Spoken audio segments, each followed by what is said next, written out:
That's why this casino, this entertainment venue is one of the most important projects that will come through Petersburg. It's a life-changing event, and you don't have to have degrees and what have you to get the employment, to be employed by them. It starts off at $70,000. You all have gotten some information maybe in the mail about those things that we'll be bringing to our city, and I'm proud that I championed that cause to get us, at least to get it on the ballot so that we can change things in the city of Petersburg. But one of the major things from the city standpoint is our medium household income. We have to get that up. In order for us to get that up, we have to make more money, we have to get more jobs here, we have to get more development. That will get the pride back in our city like we once had when we had Brandon Winston at the time. So I would say our medium household income is the driving force that we need to be striving for. What do I believe are the most pressing issues is the balance with our youth. Our youth and our millennials are struggling tremendously here with daily living. Our housing needs to be tended to. So when their children are living in broken neighborhoods, then it's hard for them to have a productive life. So between the violence, the housing, and the education department, these are three of the most pressing things for me. When it comes to the school board, the most pressing things right now is the stability of our central office school system. We've been through 6 superintendents in 3.5 years. We need some stability in there, and it needs to be run like a business. And so we need someone in here that's gonna stay. Okay, and the other thing is the retention of these teachers. It's gonna be hard to teach the kids if we keep having teachers come and go as they are. So we gonna have to do something to make sure that the teachers that we have want to stay and create an environment where they're gonna love and teach and nurture our kids. I think for me, the most pressing issues would be transparency in board practices, teacher retention, and equitable pay rates. I think with the transparency in the boardrooms, I would say we have Petersburg is like a revolving door. We have people in and out, in and out, in and out. I think one of the most important things that we need to do is revisit some of our policies that have been written, and by doing that, we have to go back and revisit the budgets so that we can look into equitable pay rates, so that we can get stable but substance in the classrooms for our students and inside of the boardroom. I think we've had board members for 20 years and there's been no change, and I think the change is now. The only way to get change is to create change, and that's the change who sits at that table. So I think that what she just said, Ms. Tucker, is very incredible in terms of safe schools and making sure that our leaders have term limits. This is one piece of legislation that I think that as a community, you and I, we have the power to vote that in. It doesn't take 20 years to lead you and to establish some type of legacy. So maybe we can have a discussion one day as your ward representative that term limits are a necessity. And then also accountability in safe schools. So as a school board member, I think that we should, once I'm elected, that we should have accountability training regularly, how to address you.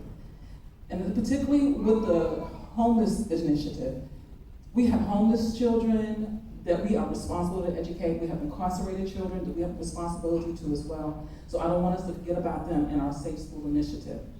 Also, in building trustful relationships, we should have a student on the school board. We have already submitted that legislation and has been accepted by our state representatives.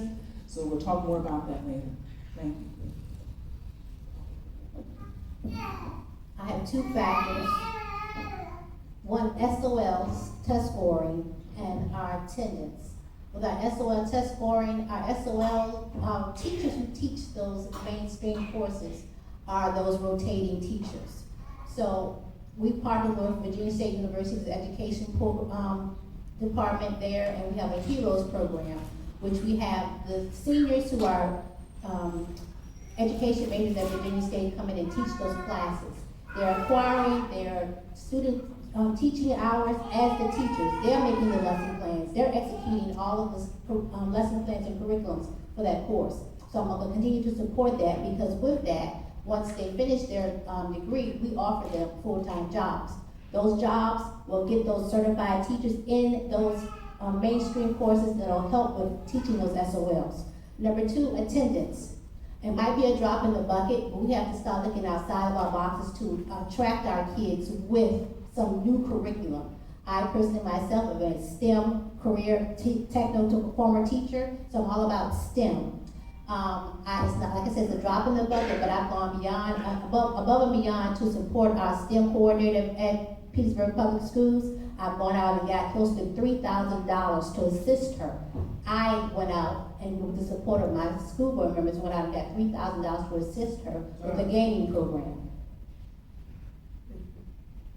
The question is, what is the most pressing issue, or what are the most pressing issues facing the city?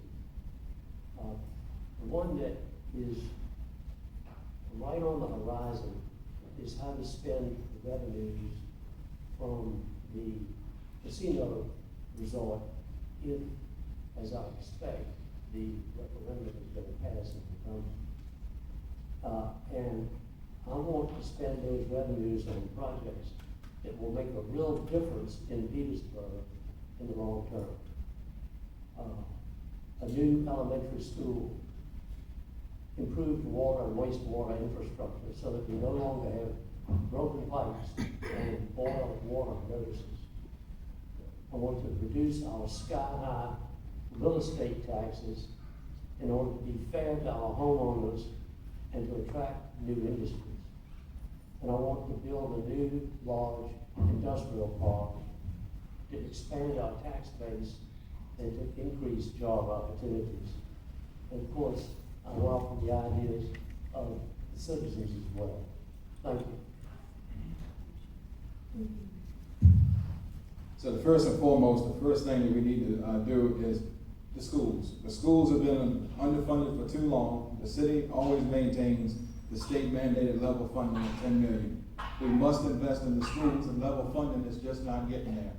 The schools are not 21st century equipped, and we do our children a disservice by not having them in the appropriate buildings with the technology of today so they can learn and excel for tomorrow's future. The second is infrastructure. Everybody talks at every election about infrastructure. Now, yes, there has been progress. Gore Creek is moving ahead, but we can do more. But stop talking about it in election time and actually get it done. Number 3, we must invest in our city workforce. We do a disservice to our city employees because why? We are the lowest paid in the state. You can leave here and go across the bridge and get a 15-20% pay increase. So we talk about lowering the tax rate, which is great, but a couple months ago, you voted not to give city employees a raise, but you want to bring because you want to lower the tax rate. Okay, you don't pay the city employees, they can't pay the tax rate, regardless if you lower it or keep it up, you keep it high. The next thing is we must invest in the children. The children. We need to have more programs for our kids. Okay. Most concerning issue that I want to express is poverty and health disparities. We have quite a few people who are living in hotels with their children. And so you know that if they're living in a hotel, they're not getting the proper care as far as their health and also nutrition. So one of the things that I think we should do is help those families in a way that we can develop or teach them some type of workforce development to get them into proper housing, to help them realize that they can, figure it out It's not they can figure it out, we can figure it out how we can help them.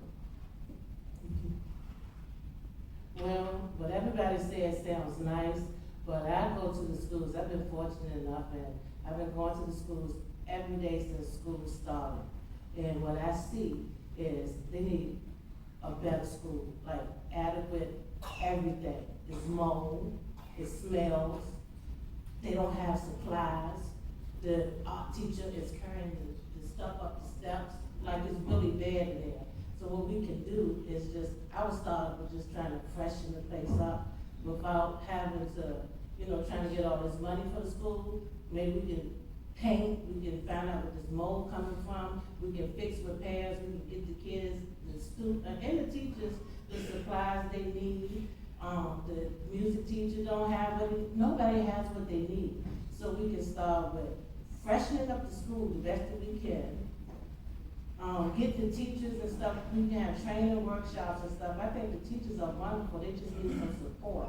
So like training workshops, get the parents involved, but when the kids walk in the door, I don't care if they're in a hotel or what the money situation is. When they walk through the school doors, they should be in a good place, and we at that schoolhouse should be able to handle it. And not worry about what's out there, because what we worry about is what's in here. So we can just start small and start getting little things. Let's just do something little every week. Mr. Quid, I want to interject. All right, so, because I'm running this thing, I think those questions, and I know, thank you school board people who run for school board, but I hear council members speaking on the school stuff a lot. What are you gonna do as a council member to help the school? Because we know what's the dishes there. I wanna hear what are your plans for as a council member? Now, some of the council members have spoken about it, but I hear you say a lot about the school, but I haven't heard anything on the city side if you're running for city council. That's what we want to. You can answer it or you don't have to answer. Anybody can answer this. I'll answer it.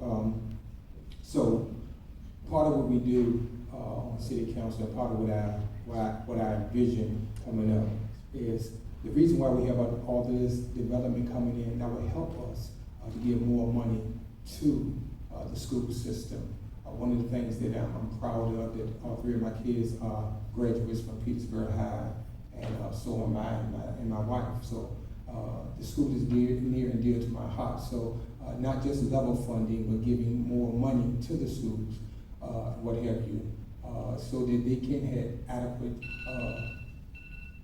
is that it? Okay. Giving more money. Well, I really didn't address too much on the school because it really wasn't in my lane, so I didn't address that. But I don't see how we can even function or working on a school until we deal with the morale of our youth. Our children are living in horrible conditions. Their families are living in horrible conditions. When children go to school, they cannot mentally function living in horrible conditions. I can speak on that because I'm in the community with them. I see families going through the struggle, so let's bring the family morale. As we prepare our children for something greater, we have to deal with the root of something. We cannot continue to band-aid it and make a school look beautiful with a bunch of broken pieces. We have to deal with our community issues, and then we can start building, because then they will have a desire to work at something greater. So our children are broken. Deal with the mental statics of our children as a council. That's what I would be doing. I want to get into the schools and get with the counselors and get with those people that can actually get to those families and connect with them. All right, so thank you guys for that. I just want to let everybody know that what plays a part in our school and our city is the appearance, is the vision of what you see when you ride around in the city, the dilapidated houses and stuff like that. That's what I was getting at. All of that, and our mentality, how we treat each other. Everybody's responsible for our children. When you walk past them, when they're in your presence, you have a responsibility to these kids. No matter if they're yours or not, no matter if they're black or white, no matter, you are there to protect them. This is what the this board is saying, okay, they're not protected, they're broken. And they're broken because we're broken as a people. You know, so again, let's go to the next question. I'm sorry, just had to put that in. Thank you.